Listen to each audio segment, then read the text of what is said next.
I help people with ankylosing spondylitis from all over the world to greatly reduce, or even better yet, to completely remove all AS pains like I've done. So you can live an active, healthy life with none of these problems. In everyone that I've worked with so far, and including myself those years ago, I am for sure seeing multi-layered issues in their gut and just in their whole body. No one presents with optimal blood, stools, everything looks in check, everything looks to be working fine, and they've got AS. And there's pretty much no one that presents with just like the odd issue. There are a multitude of issues specifically around the gut. Okay, so what are we seeing? For sure, I'm seeing a hell of a lot of SIBO, small intestinal bacterial overgrowth. Seeing a lot of negative gram bacteria issues. So you'd want to see these maybe even completely not there at all or very low levels. Think of Klebsiella, seeing a lot of Klebsiella, as we know the link already. And for sure, when you look at stools, a lot of people see a high abundance of Klebsiella. Some that don't see it high, it's because you can't actually pick it up in the stools, so you can't be sure. But for some, even in the stool test, it's showing high Klebsiella. And these negative gram bacterial issues, they're not meant to be this high of an abundance. So maybe you'd have 4 or 5 that you pick up in the stools that are too high, as well as maybe lactobacillus being completely low or bifidobacterium being low. This is just completely dysbiotic gut, for sure. You'd also see things like SIFO, candida and yeast, stomach acid complications, lots of LPS issues, for sure intestinal permeability or leaky gut, and damage to Paneth cells you can pick up on, intestinal stem cells, damage to goblet cells, H. pylori, Helicobacter overgrowth. And this isn't just like one person has one of these issues. This is, you see one person and the bloods will come back and you'd be, wow, okay, all of these issues to deal with. And now you could see that as a bad thing of, oh no, this is terrible. But I see it as a good thing because I understand the AS world. I've been there where it's like you've got this, you're 22 like I was, and you've got this horrific pain. And you're not really getting any answer as to why. Obviously, you don't understand all this stuff. For sure, no one does. And then the medical world don't understand these things. So you're just left with this debilitating condition at a young age with only really being told that you just got to medicate it. And you're thinking, well, wait, that can't be the case. Like, how's this happened? This explains it all to a great deal for me. And it's almost, I believe it's the main cause behind AS as well as all the other health issues. So seeing all this listed out, it's a case of, great, these things can be tackled or improved. Now, it might take a big overhaul of your life because obviously to get to these points, you've had to have done a fair deal of damage and living a certain way. So it's not easy, but great. You can now start to work on these things. And lo and behold, me being Exhibit A and many other people that I'm seeing now, things start to improve. Not a shoot up, you feel great the next day, but things start to improve. The undulating progress takes place for sure, but things go that way on the whole when you start tackling these things.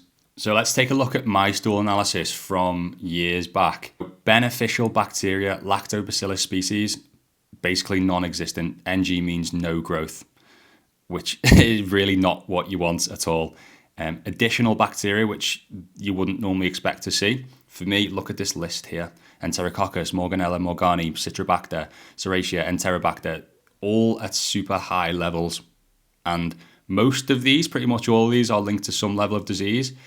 And for sure, to see the PP potentially pathogenic as they put in this stool analysis, these two for sure are known to be pathogenic, and you just don't want them at all in your gut, and especially at these levels. So you might have seen all my other content where I show all the links between these sorts of bacterial issues and disease, or these sort of bacterial issues and what they do in terms of the LPS, what they do through molecular mimicry. So I present with these bacterial issues, and the link is there.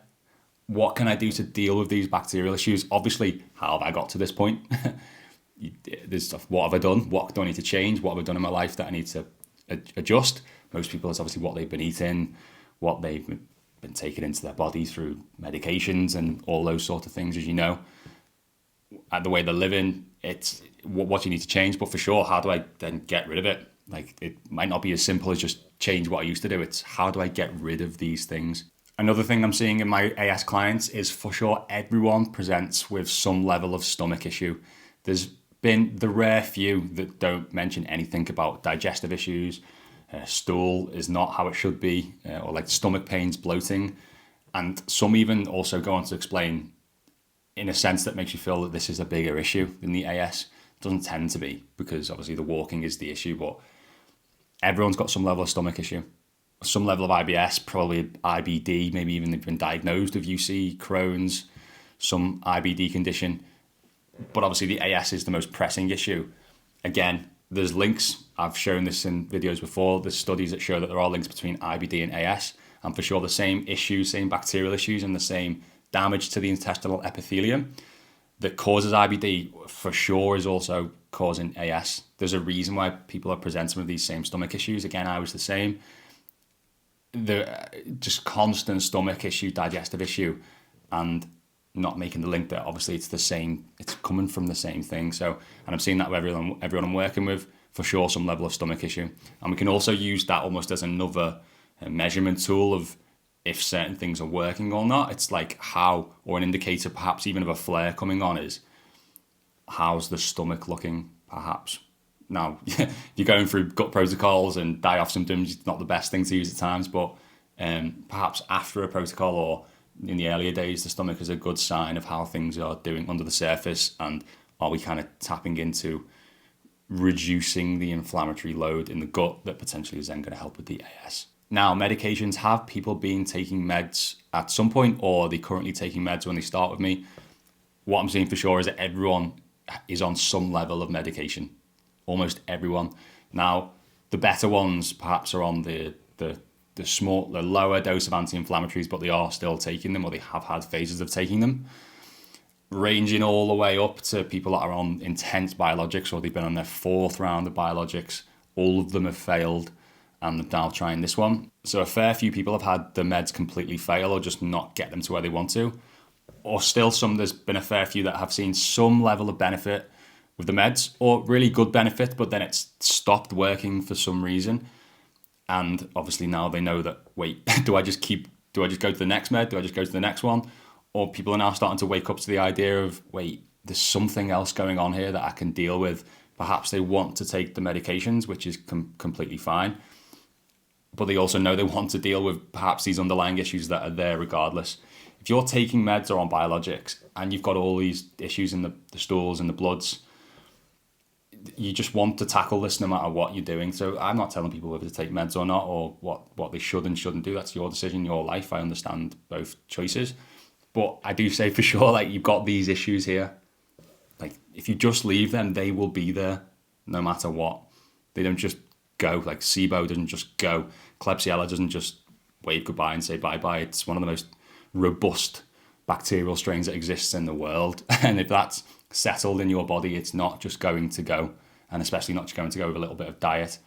So these people are understanding that, and know they want to do some extra work. But the medications, yeah, most people take meds for sure. I was taking a small amount of anti-inflammatories back in the day to get by. When I look back now, maybe more than I even think I was taking. Like, when you see the damage that these things can do, it then makes you think, wow, I was just causing more damage to my gut line and causing more leaky gut with the meds I was taking, even though a small amount. These biologics obviously come with all of their own problems, but people know that they do want to do this underlying work. Just as a caveat, as you probably can guess as well, maybe the people that I'm not working with, who aren't messaging me perhaps or starting with me, they obviously maybe are having success with the meds. Lots of people have great success, and even the people I've worked with, like I said, they've had great success, but then it stopped working. Meds can do the job in terms of bringing your pain levels down and helping you live your life for sure.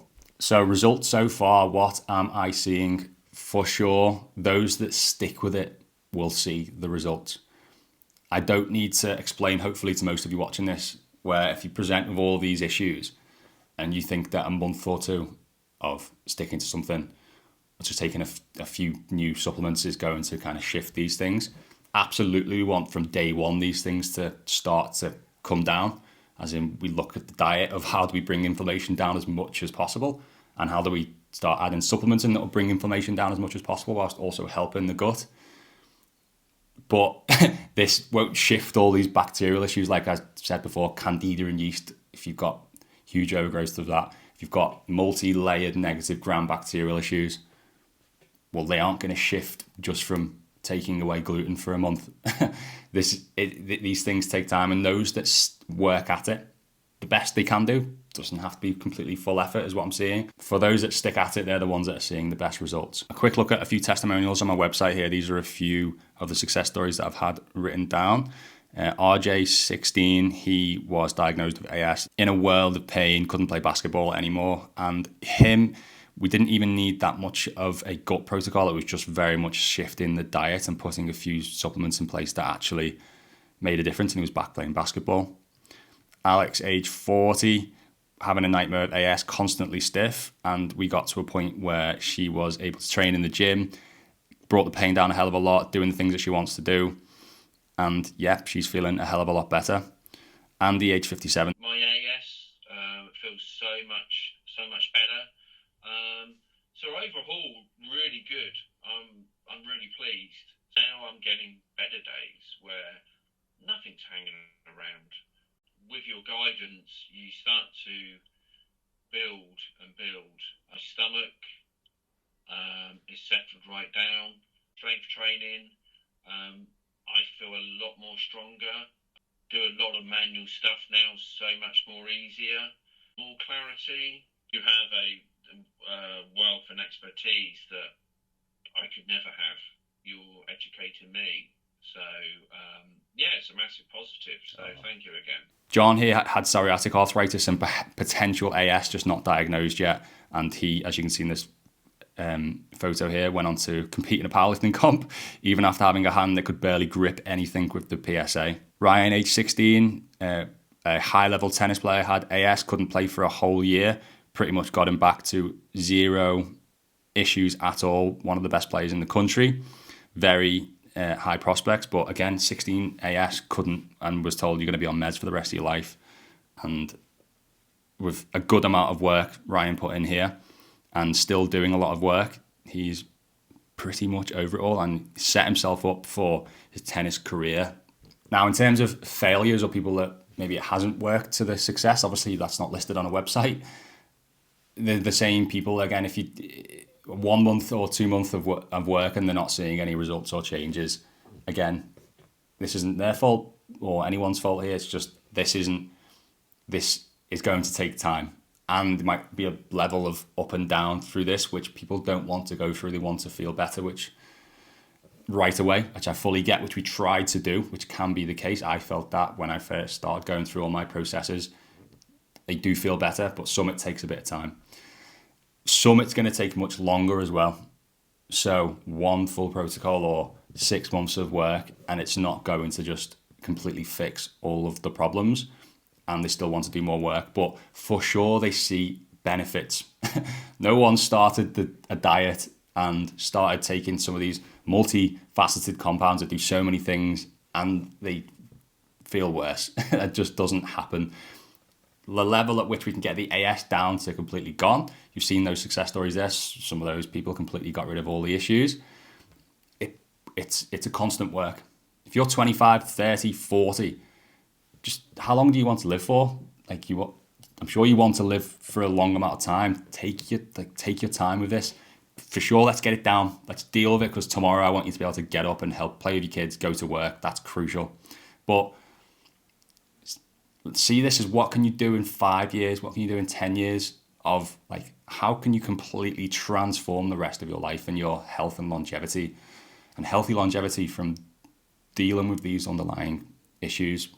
It's stick with it is what I would say to everyone. It's worth it.